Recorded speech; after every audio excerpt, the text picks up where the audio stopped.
dishing and dishing and dishing. I mean, because we always cook. Yes, on 95.1 Nigeria Info, we always cook.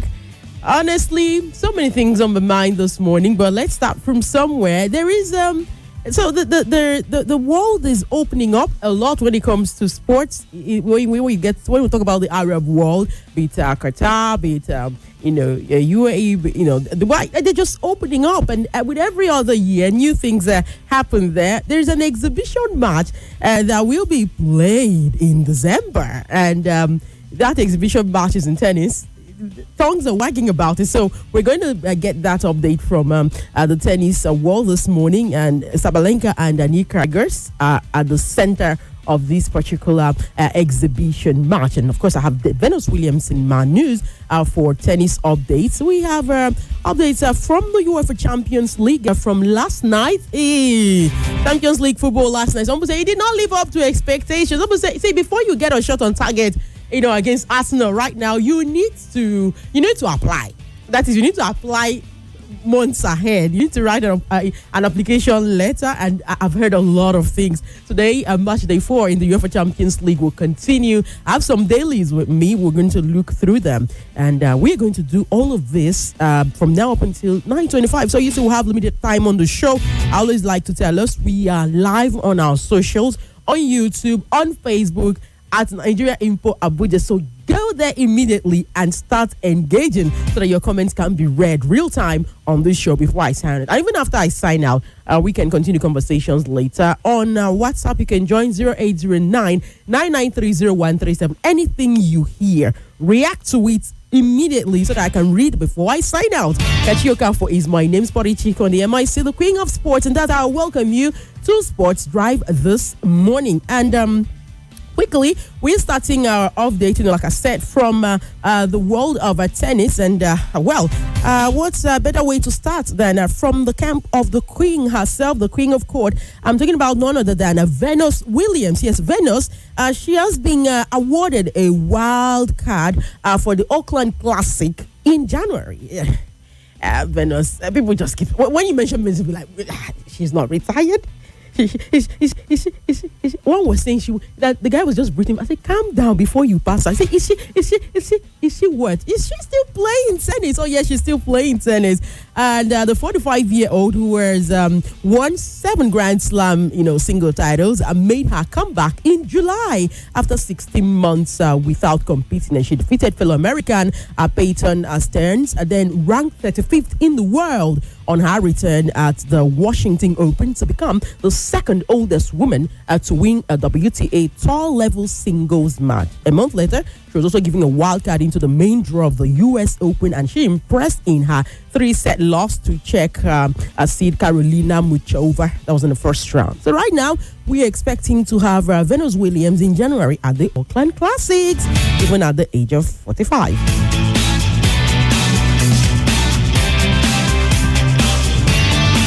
And still keeping with our tennis updates this morning, let us know that world number 1, Aryna Sabalenka, she'll be facing Nick Kyrgios in a battle. In fact, that match has been tagged the Battle of the Sexes. It's an exhibition match and it will be happening in the United Arab Emirates later this year. Yes, a Belarusian Sabalenka, she's 27, and 30-year-old Australian Kyrgios ranked 652nd in the world. They are set to play each other, at the Coca-Cola Arena in Dubai on the 28th day of December. Now, the 4-time Grand Slam winner Sabalenka is the reigning U.S. Open champion. Kyrgios reached a career high of 13th position in 2016, and he has only played, 5 matches this year since returning from a serious wrist injury that kept him out for 18 months. He has not played on the ATP Tour since losing in the Miami Open second round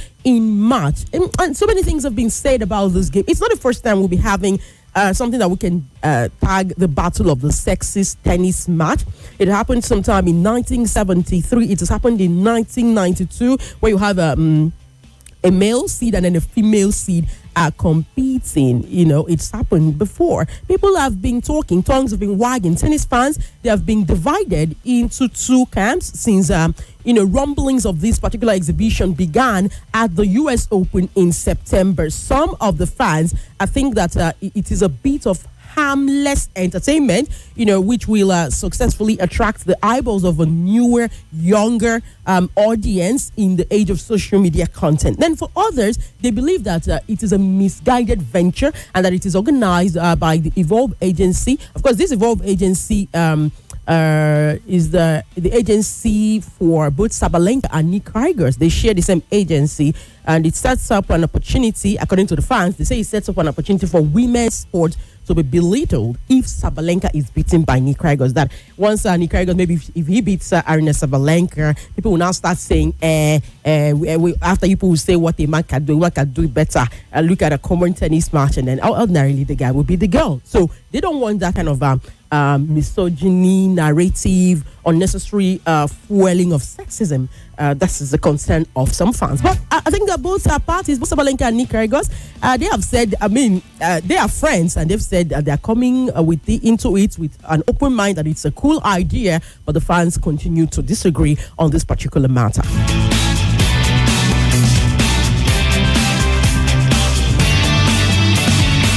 Still bringing us up to speed on sports driver this morning. Let's quickly get into some updates from the governing body of football, speaking about none other than CAF. Yes, big call yesterday by CAF. I hope you can hear me loud and clear. Are you dropping those messages on WhatsApp? Remember, it is 0809-993-0137, and you can watch live, yes, real time, on Facebook and on YouTube at Nigeria Info Abuja. After the program, you can actually also still go to the socials and watch again. CAF has expanded the women's the women's AFCON, that is WAFCON, from 12 to 16 teams. This news broke out just about yesterday, and it's a great news for the growth of women's football in Africa. But just like every other thing that people are saying, oh, it's good. Some other people have something negative. Oh, I wouldn't say negative. They're just sharing their concerns.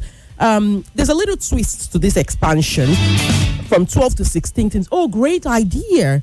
But, instead of playoffs to determine who now gets this 4 extra. So how do they get these 4 teams that they added to make it up 16? 4 extra slots.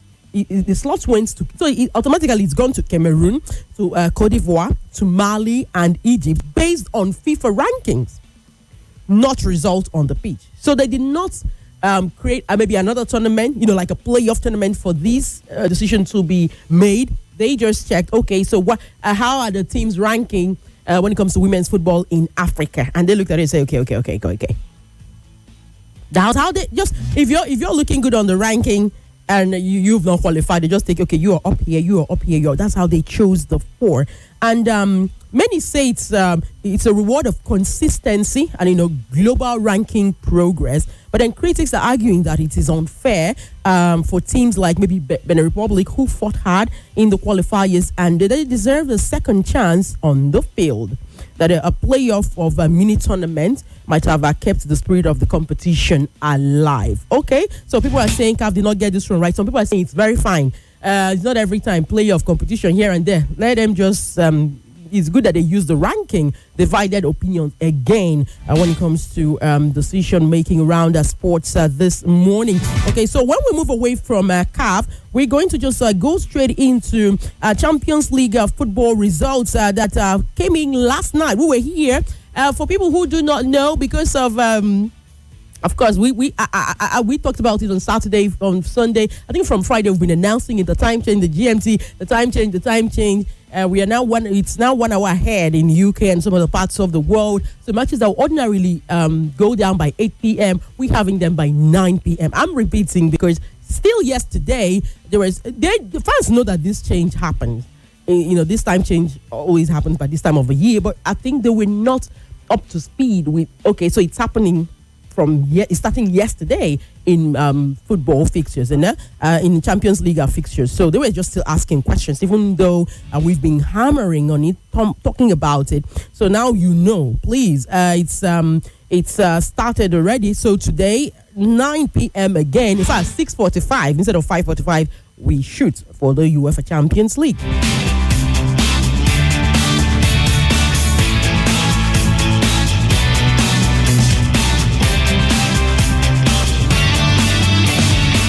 That said, yesterday, results filtered in from different centers. Napoli and entering Frankfurt, people were cursing out the Napoli. I said, well, Napoli, you could not even get just common ordinary one goal. Napoli could not score. What did I not hear?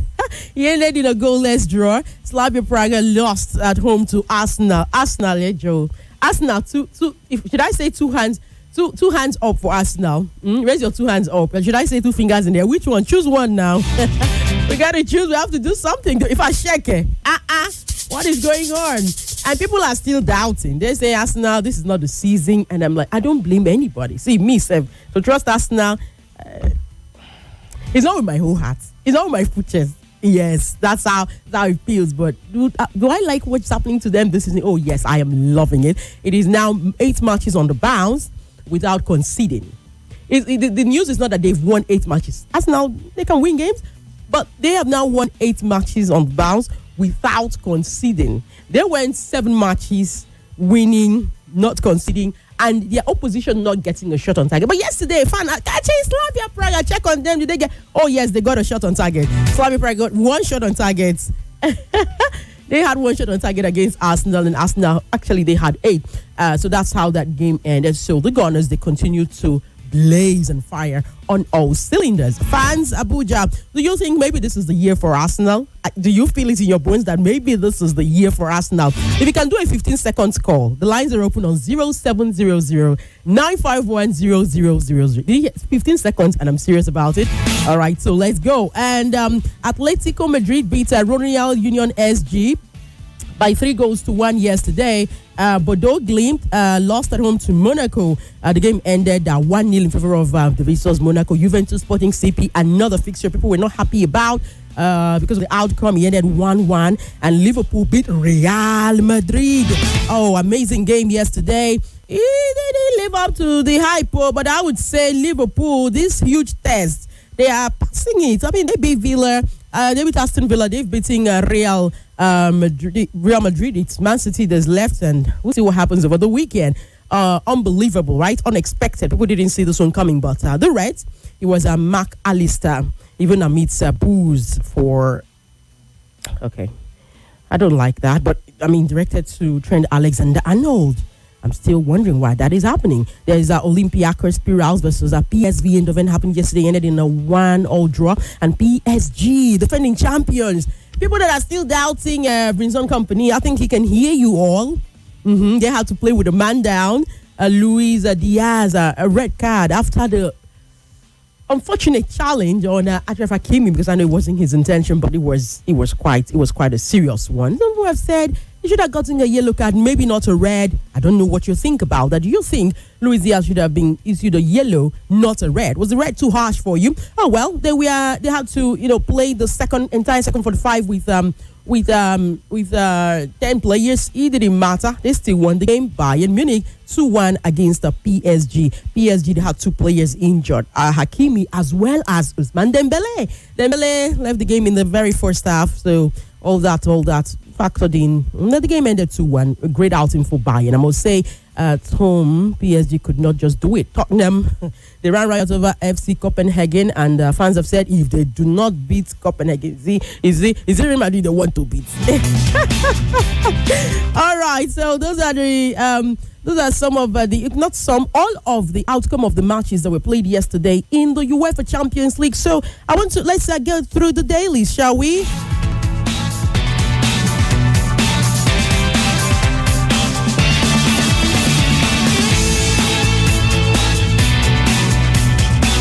Looking at the dailies this morning, let's quickly tell us. It's the Sporting Sun I have with me. Ayokore is out until after November break.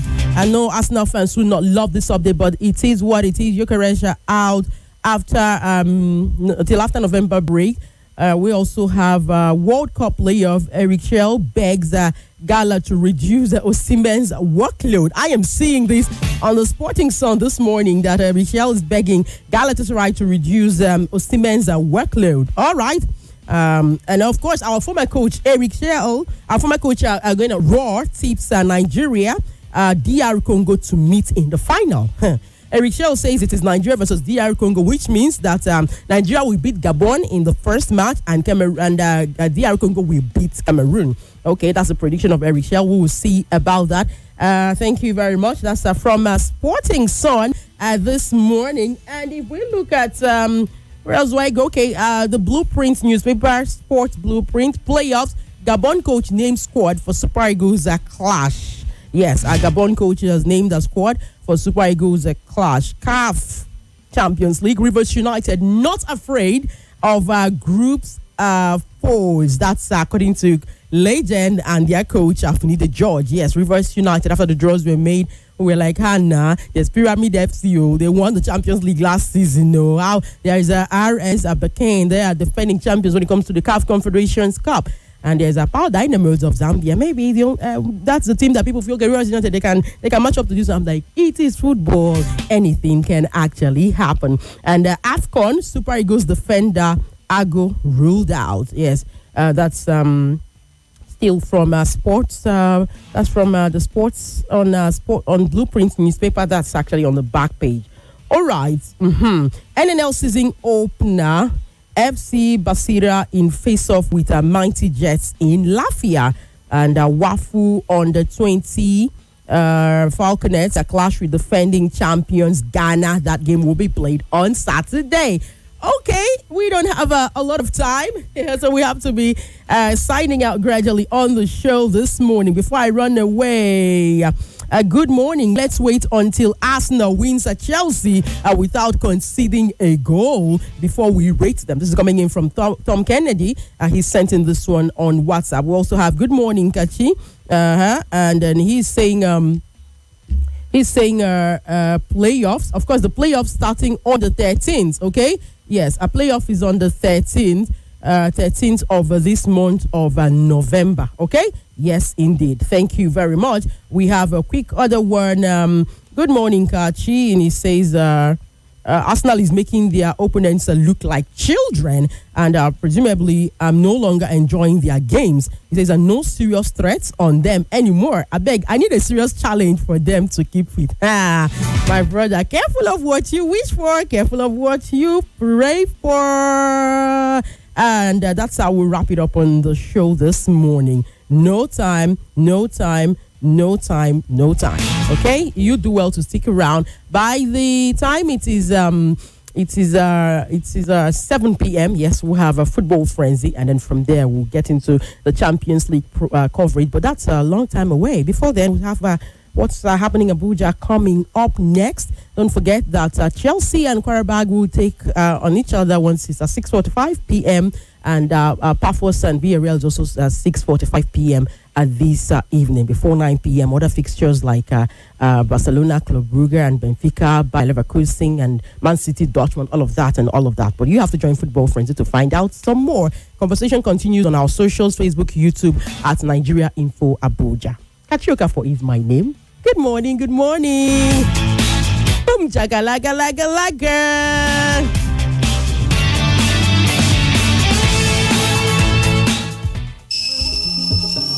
Original 3-in-1 thickness, enjoyment, yumminess, happiness, delightfulness.